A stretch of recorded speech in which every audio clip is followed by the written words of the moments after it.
This little menu bar thing, and it's got, yeah, well, I'll try and find the tweet in the break, but yeah, it's really interesting stuff.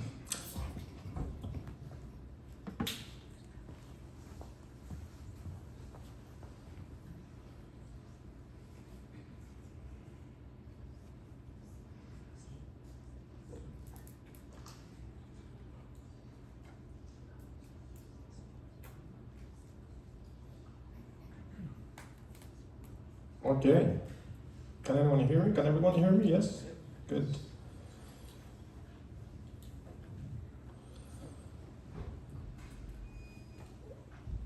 Let's start. How excited are you to be here tonight? Come on, give me some more. That's it.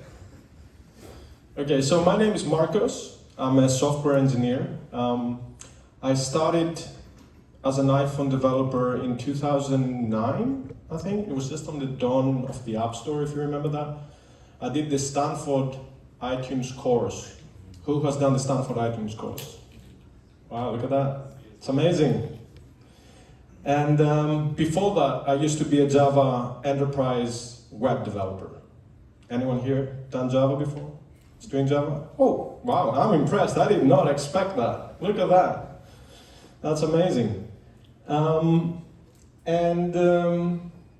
Yeah, today I'll be talking about debugging closed source code in a whodunit mystery play, I guess. I should say that if you enjoyed this talk, I'm looking for my next role. So if you're hiring, please come talk to me after this. Now, this presentation has been approved for all audiences, and that means no matter your level of expertise, you should be able to follow it. I'm not saying you'll be able to understand it, but you will be able to follow it, okay? It's going to make sense. And it's been edited for brevity and narration purposes, okay? This is not a play-by-play of all the events. Had to protect some individuals that were involved in this, their anonymity and their reputation. And we'll definitely go on a journey on this. Now, some of it will be familiar and comforting. Some of it will be new and exciting. Hopefully, you will learn something. If not, you'll be entertained. But I should warn you, this is a cautionary tale. It is a hot summer day, or as we would like to call it, it is pretty summertime. We have a messaging app, and a bug is raised. The timestamp on the message is wrong. Okay? What does that mean? A horror, it's wrong. So this is the app. You have an input box. A user can type a message, and they can publish it. At the top left, you see the timestamp of the device. That's the time of the device, the local time. That's 10:47. And then within the chat itself, there's a message that says, hello, 10:47. And notice how at the bottom right, there is a timestamp. And all the horror, it reads 9:47. This is not what we expected. So, 10:47, time on the device, 9:47, the time on the message. And that's on a message that's seemingly just been published, right? 10:47, pretty summertime, it's a summer day, 9:47. So seemingly they're 1 hour apart. Let's look at the data, right? First thing, let's look at the data. So we have a message instance, and that has a property created out. So we're going to use this date property and we're going to extract the string. We're going to format a string. This is the data. And we're going to do it on the current time zone, which means the current device time zone. And we should expect to see 1047, right? Assuming the data is correct. No, 947. It is indeed off by 1 hour. Okay, let's look at the code. Now, when it comes to dates, there's at least two things involved. One is parsing of dates, and the other one is formatting dates. Parsing dates from strings, typically that we receive from a server, and then formatting dates to show them to a user, right? Let's take a closer look. We use an SDK in the code base. And this SDK provides a type that's called an IC message type. We set the text, hello 1047, and before we publish the message, we want to take a reference of the date, the created at date, in a string, again in the current device time zone like before. We publish the message, and once it's done, we observe the date again, afterwards. What do we see? 1047 before, that's correct, that looks right. 947 afterwards. What's going on here? Let me show you the code again. The act of publishing a message seemingly changes the value of the created at property by an hour. 1047 before, 947 after. Okay, what does the server say? Let's look at the response. And for that, we're going to have to look at the network, right? And this is a JSON response that's coming from a server. And before it actually reaches our app and the code, we want to look what the data says in the network. Now, typically you would do that using a proxy, an STP proxy. One of them, Charles, might be familiar with it. And basically you put a proxy between the server and your phone, and you trace the HTTP network calls. So this is the JSON. We see a created at date. This is the response of the published message that we just called. So the SDK makes a network call, gets a response back. This is the JSON response, the response body. We see a created at. Let's zero in on it. We see a timestamp. It says 9:47. The Z at the end, notice that means UTC. Now 9:47 UTC, given that we're on a hot summer day in a British summertime, equates to 10:47, because that's UTC plus 1. So in theory, the data that's returned from the server looks correct. It's 9:47 UTC. When we format that date, we should see 9:47 UTC. So the string is 9:47. Let's format it in UTC this time, instead of the device. 8:47. What is going on here? We have a third date now, 8:47. So we clearly saw the string saying 9:47 in UTC, yet when we format it within our code, now it says it's actually 8:47 in UTC. Okay, let's format it then to the device time zone, 9:47, as we would expect by this point, right? Because we already know that this date formatted in UTC is 1 hour earlier than what we would expect. So when we format it to the device time zone plus 1, it's 9:47, which is an hour off. Okay, this isn't going anywhere. Something seems off, and it seems to be within the SDK. Would you agree? Yeah. Yes? No? Yes? Emphatic yes? Yes. Yes, okay. Some reluctance here. What's the response from the SDK team? We can't reproduce it. That's the response. We can't reproduce it. Raise your hand if you have heard or said this before. We cannot reproduce it. Come on, don't be shy. Okay. Now, it's a funny thing, right? Can't reproduce it. It works in mine. Like it's a joke. It's a running joke. We laugh about it. But in this instance, it's actually a key piece to the puzzle. The fact that the SDK team independently cannot verify this is a key to the puzzle. So hold that thought. We're going to come back to it.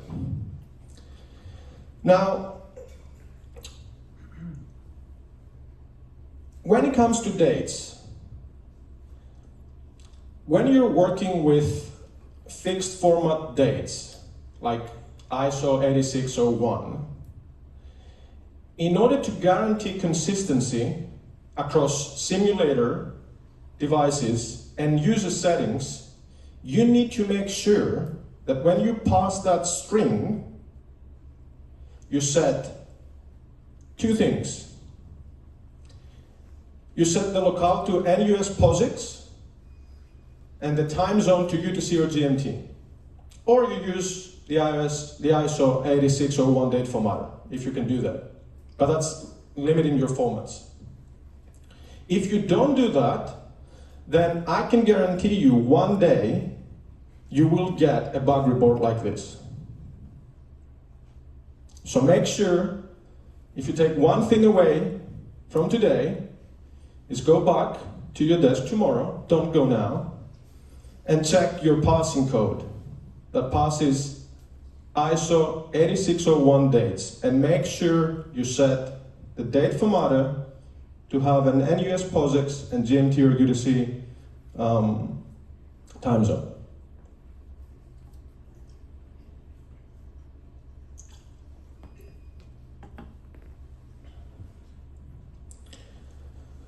So, it begs the question, right? How does it pass the date? How does the SDK pass the date?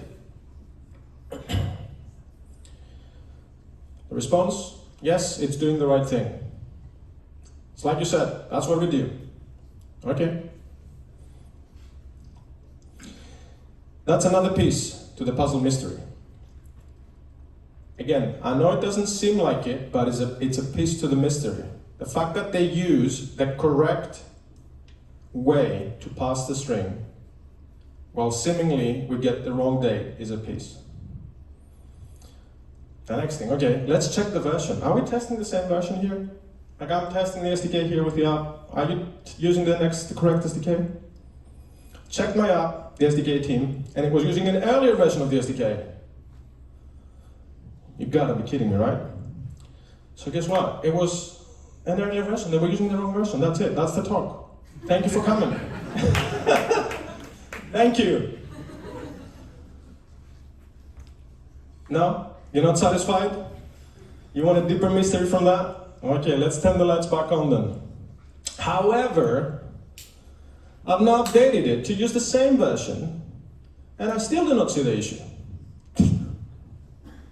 I ain't got time for that. Nobody got time for this. I'm going in.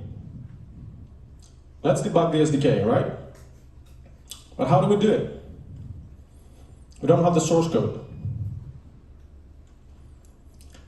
Now, typically, the way you would debug your code is you'll open the source code on Xcode, you attach your phone or run on the simulator, you open the file that you're interested in, you'll highlight the line, you apply a breakpoint there, and then you run, and you wait. And assuming you go through the steps, execution will stop. That's how we do it. That's how we not do it, right? So how do we debug code that we don't have the source for? There is this thing that's called a symbolic breakpoint. And what is a symbolic breakpoint? And where do we find those symbols? Now, a symbolic breakpoint basically means that you instruct the debugger to stop execution not on a line as we perceive it. It's not technically a line. The debugger doesn't know anything about lines. But to keep it simple, it's about breaking execution at a symbol. And a symbol, basically, you can think of a symbol as a type and a selector. How many of you are familiar with Objective-C? Okay, fairly a lot. Okay, that's good. So, basically you instruct the debugger to break execution on a symbol and a selector as it gets called, as it gets invocated. And then the question becomes, okay, where do I find those symbols? Where are the symbols for this closed sourced app? I don't know the symbol. I don't know the types that they use. I don't know the selectors. And the answer to this is there's this thing called a symbol table. Okay, and every binary application comes with an associated symbol table. This is how code execution works. Like, it wouldn't work any other way. And the way to get a listing of that symbol table is to use a tool called NM. Where is NM? Where NM is actually part of your Xcode installation. So you'll be happy to know that you already have it. It's there. And the way to extract the symbol table is by running NM and giving it the binary of your app. And that gives you the list of symbols. And in this case, the symbol that we are aware of and we know of is the symbol at the IC message type with a selector set created at that we can infer. Probably there's a set created at that sets the property of created at. So we have this symbolic breakpoint. So as long as you take this line as it is, verbatim, the dash at the beginning means it's an instance associated symbol. It's not a class. It doesn't belong to the type, it belongs to the instance. As long as you take this line verbatim and you paste it into Xcode, there's an option to set a symbolic breakpoint. You'll be good, you'll be set. And to make sure that you've typed it correctly, it will highlight it, so you know it's enabled. So we put this breakpoint, and we expect the debugger to stop, right? We expect execution to stop at runtime. So indeed, we hit that breakpoint, we stop.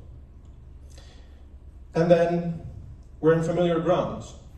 We have Xcode, we have the console at the bottom, we have the debugger, we can work with the debugger now. And one of the commands you can issue to the debugger, LLDB in this case, is BT, which stands for backtrace, or stack trace, as you may know it. And this gives you basically the stack trace as it stands at the point where execution stopped. And it gives you the thread at the top, we can see it's the main thread, and it gives you frames. Now frames, you can think of frames as call stacks. It's basically like a line in the execution. Each frame represents a line in the execution path. That's what a frame is. And the asterisk next to it indicates where we're at. So obviously we've stopped at the set created at. And we can see also some other related messages to the SDK, right? Like we can see the publish message, which seems familiar because it's the method we call. We call publish message. Now, we're in Objective-C runtime territory now, okay? Which means we need to play by those rules. So let's establish some ground rules first, and let's understand how we work with it. The way the Objective-C runtime works is with this notion of message passing. How many of you know message passing? Okay. So the idea of message passing is that whenever Objective-C needs to make a call, needs to execute code, it needs to operate on an instance of a specific type and a selector. And as long as it knows this, it knows its way around the execution. And this is the idea of message passing. Basically, that's how code flows, through selectors. And in theory, you could call a selector on any type. Doesn't even need commands. Now, message send, Objective-C message send, is actually code that is part of the Objective-C runtime. It's a method. It's nothing funny here. There's no voodoo, it's just a method. And as a method, it accepts parameters. The first one is self. Now, self in this case identifies the type or the instance of the object that the method is going to be forwarded to. In our case, that would be the IC methods. The second argument is the selector, in which case it's going to be the set created at. Now, the third is a variadic argument, and that means it's an array of arguments. And that's because it's possible to pass any number of arguments to any method that we define, right? Up to a limit. In this case, we'd expect to see 1, because the set created at probably expects an NSDate type. So that would be the NSDate instance. Going deeper from this now, we talked about the Objective-C runtime. However, that's only half the truth.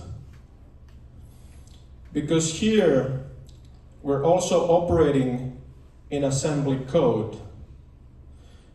Basically, if you break point,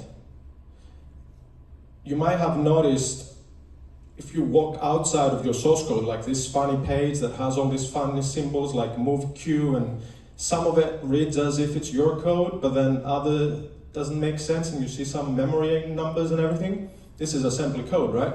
It has this assembled code. And in that sense, we need to know about registers.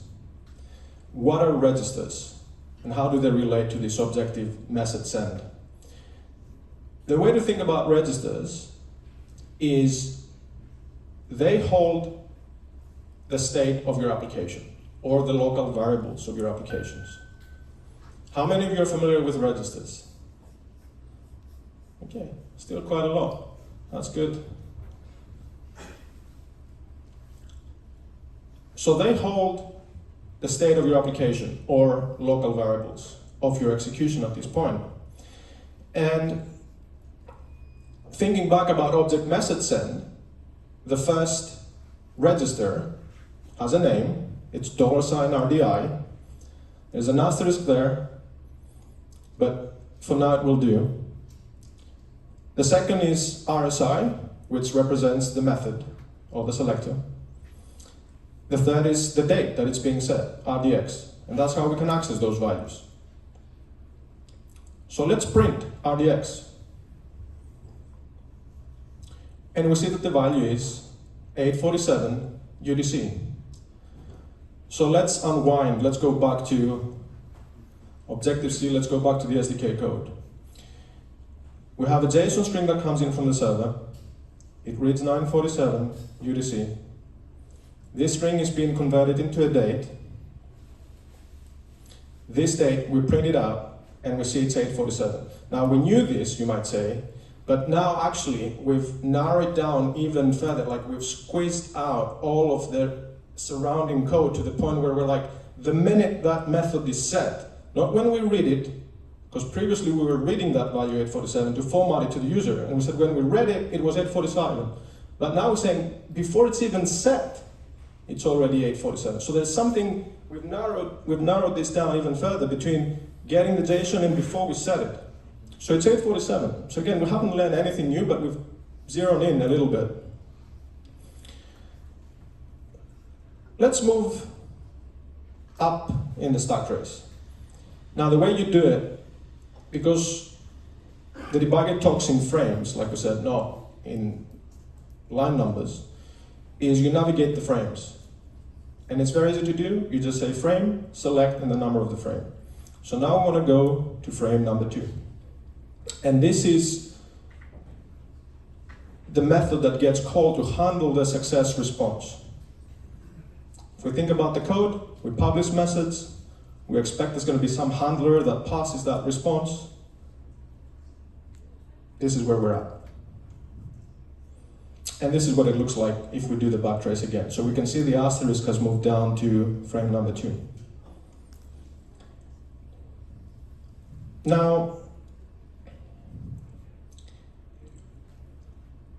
we know about registers and we said how they store values, local values.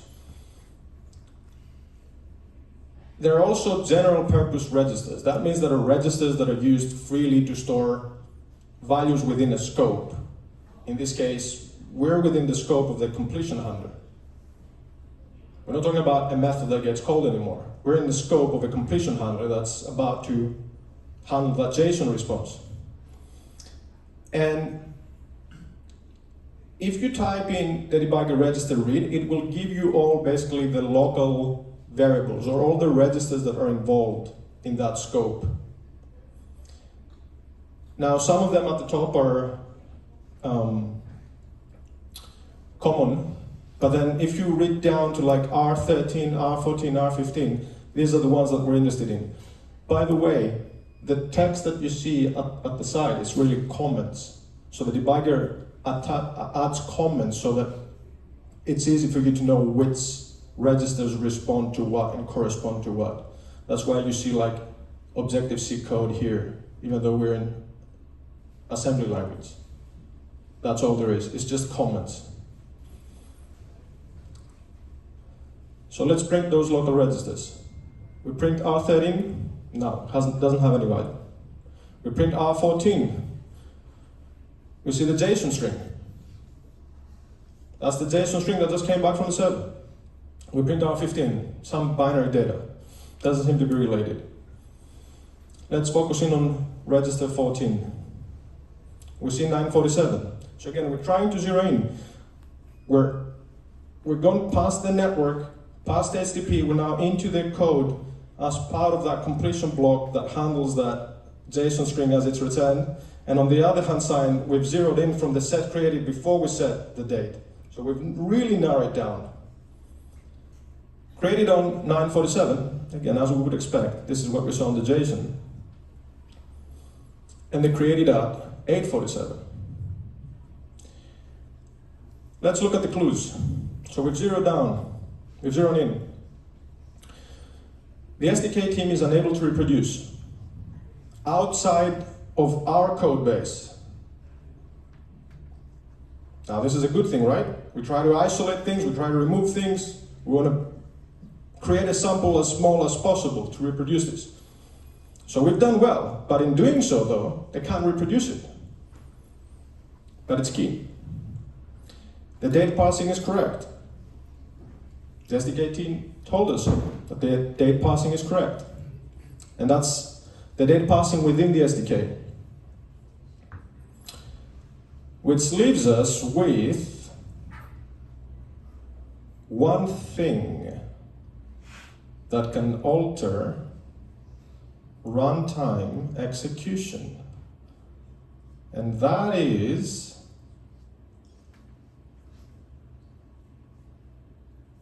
Objective-C categories or extensions. Okay. So what's the theory here? What are we saying? So given how the SDK team has been unable to reproduce it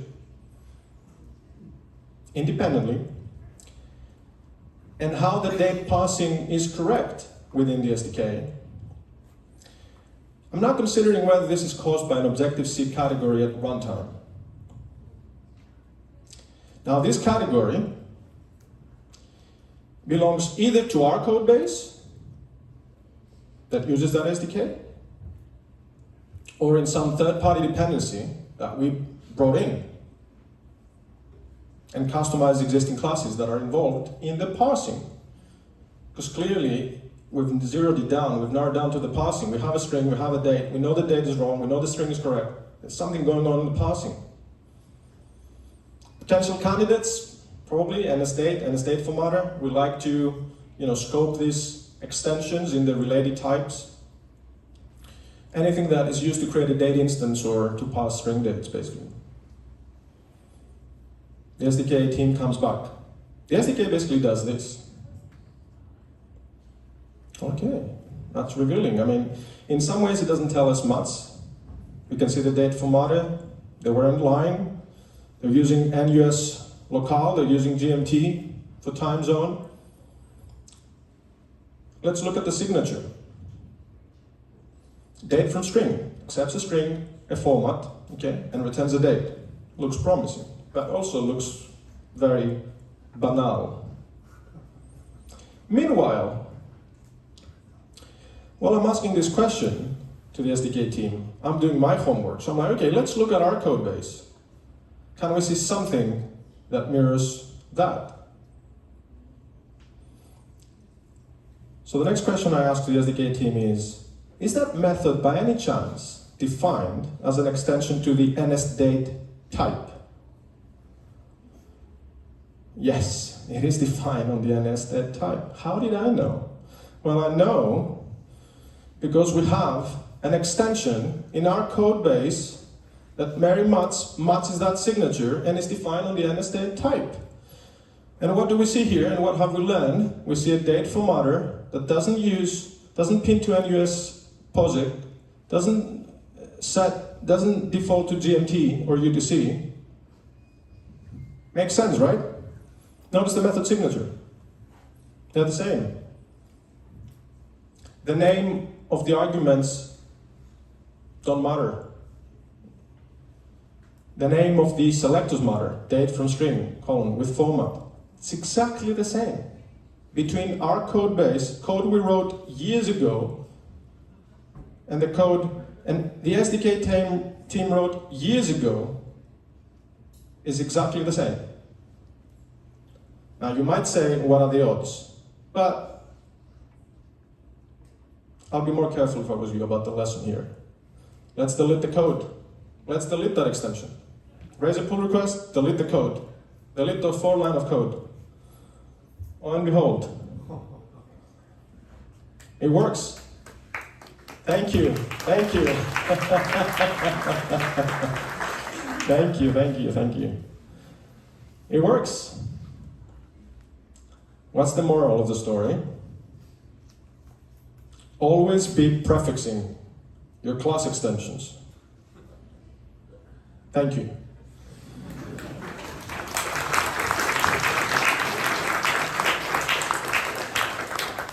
And for more debugging, if you enjoyed this talk, check out my YouTube at whodunnit and watch the sound debugging talk. It's now, I think, must be 10 years old. I gave it at NSConf 2016, I think, or something, I can't remember. Has anyone watched this talk, by the way? Sound debugging? Anyone knows it? I see 1, 2, oh wow, 2.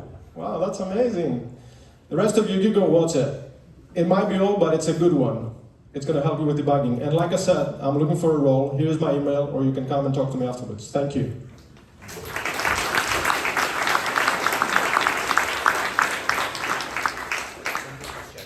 Questions? Oh yeah, I can take questions, yeah, sure. I can take questions. I think everyone is still processing what happened. I think they're all like, what just happened? Yeah. So when you narrowed it down, what clued you into thinking that? Obviously, with the way Objective-C works with dynamic messaging and stuff, once you figure it out, you can know, oh, that might be what's happening. But once you narrowed it down, what made you think maybe it's worth asking them what their signature is?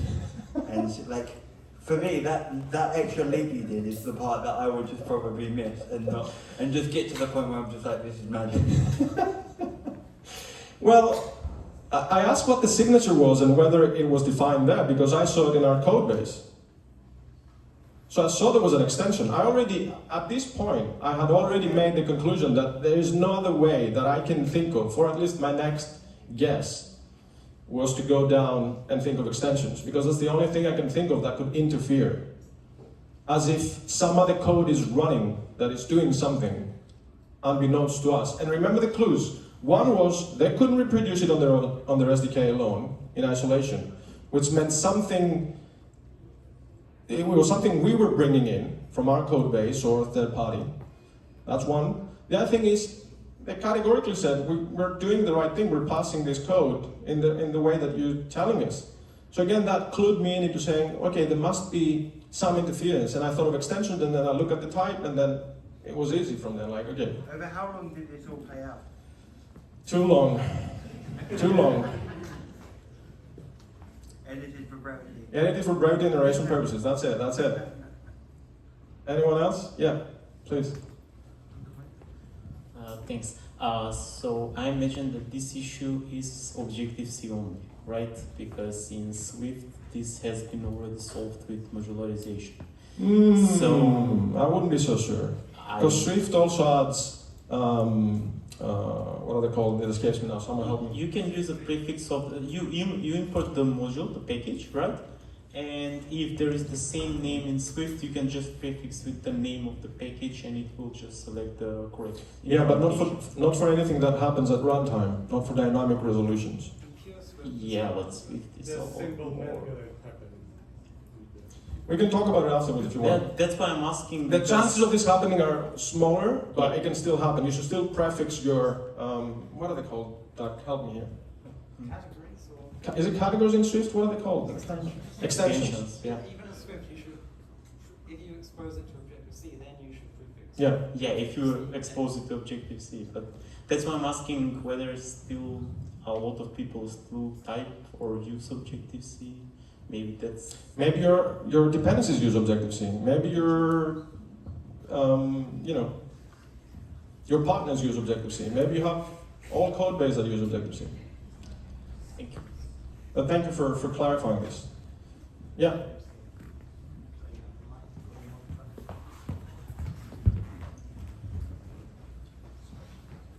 Hi there, it was a really interesting talk. Just wondering, you mentioned the symbol table. Would you be able to see the duplicate there and by that build a tool, open source, whatever, so you can just dynamically check whether you could hypothetically have this issue in any code base? Funny you should say that. I've written a blog post about this, which touches on another issue that was caused because of a duplicate symbol, and that was a funny one as well. I can share that later with anyone who's interested. The short answer is, in some circumstances, you could see two symbols.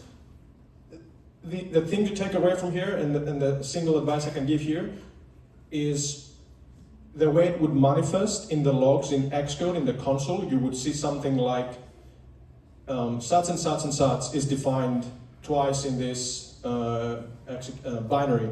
Which one will execute is random, I think, or something along these lines. Maybe you've seen it.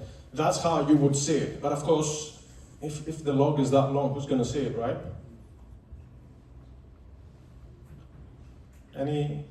Do you want to take more questions? I think we only really have time for that. Okay. I think we'll go for a quick break. Yeah. But yeah, give it up for Marcus.